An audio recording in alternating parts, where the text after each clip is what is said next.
Never in the world. I thought the number of ex-presidents' houses that I was going to see was narrowed down to zero.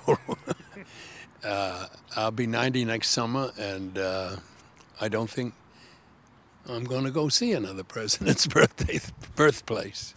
Well, I'm actually quite moved by it. A man who played such an important role in my life, and not that I played an important role in it. Well, I guess I did. I ended up with Bob, but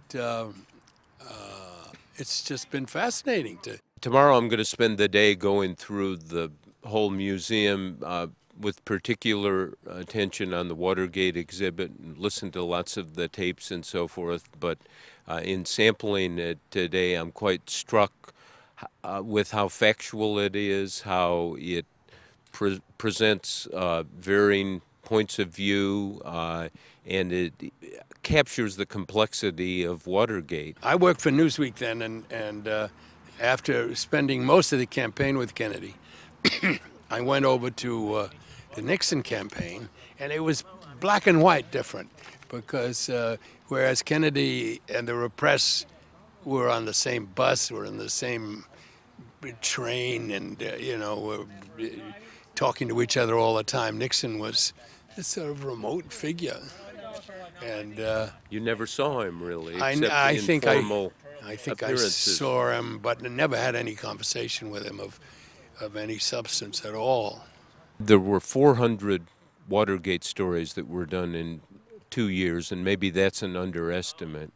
And it was incremental. There were some stories that were bigger than others, but it was the incremental coverage, and it was the sense of the threshold of the inconceivable being extended almost each day or each week in Watergate, because there would be new revelations, new parts about dirty tricks or money or cover-up or secret tape recordings or hush money to keep people quiet. And so there were some bigger moments, but it was, we were kind of in a bubble. I mean, that's the way I felt. Do you remember when the first story that was written? What date? July? Well, I mean, the first story was right after the break-in. August 8th. Yeah, but no, it was June 18th after the burglary. But the first major story we did was August 1st about the $25,000 check that had gone from the Nixon campaign to one of the Watergate burglars, That which was one of the key stories, because you're always looking for money in there, and once you find the money, that there is money, and then you look at the source of that money, it just opened up this vista that went on 400 stories worth. That's a lot of stories. you had no idea where this story would lead, and as you've said, Ben, you went home with a lump in your stomach at night.